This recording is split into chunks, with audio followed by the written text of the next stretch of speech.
चुमा उमा मत दे, बिगाड़ देबू काहे लइकवन के। तू तो पहाड़ पर चल जेबू, काल से लग यहाँ से चुमा खोजे। आह दादा चुमा कहाँ मिली, तो काम गबड़ा जाई। चलिए बहुत अच्छा, आप इनको प्रणाम कर लीजिए। उसके बाद दो गाना आपके साथ हम करना चाहते हैं। नहीं बोल पाओगे, एक बार सिर्फ इनको इतना ही बोल दो, कहाँ हलवा देवर जी, बोलना रे, मुंह से बोल, मुंह से। का हाल बा देवर जी। देखा लो, ये लोग पागल है कार्य, तनी मनी देवर का कलश अच्छा ये बताओ जी, क्या हम धरत होगी तो तार लोग के मजा आवत होई। हम कुछ करब तो तोहरे लोग के मजा आई। हाँ तो हम से रोज करब, तू लोग मजा घर ही बैठल ले ली।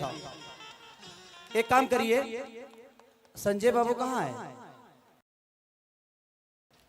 एक काम करिए, जो गाना रिलीज नहीं हुआ है कल रिलीज हो रहा है, जाए करेजा 2, तो वो बजवाई कि नींबू खरबूजा बजवाई।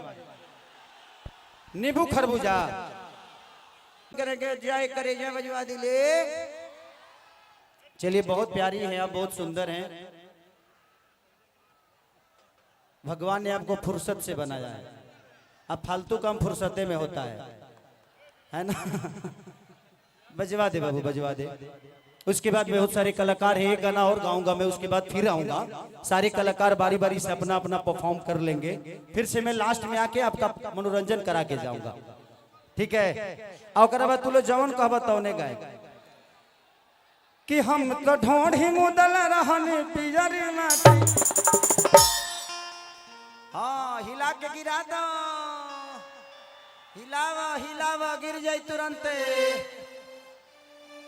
रा बन रहा रे, अब देखा हई देखा दरू हो, तू इतना लोग देख ले बड़ू कबू। बिहार यूपी में ऐसा ही लोग लोग, ये सब लोग दीवाने हैं, खेसरिया के जिगर के टुकड़े हैं। बजा दो, कौन बजाता? नींबू खरबूजा बजा दो 2। साड़ी पर ना चले बुना, हाँ तो ना चली। हाँ जिंदगी में एक चीज हमेशा ध्यान रखिए कि कोई भी उपलब्धि ऐसे नहीं मिलती है, रास्ते की कोई मंजिल नहीं होती, मंजिल पाने वालों के लिए रास्ते होती है।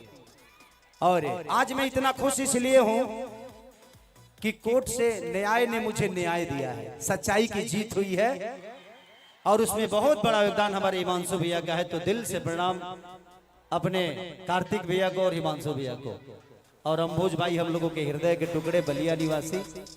बजा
गजल के भाव लागे, बाल तो हारे करे छापा छापा।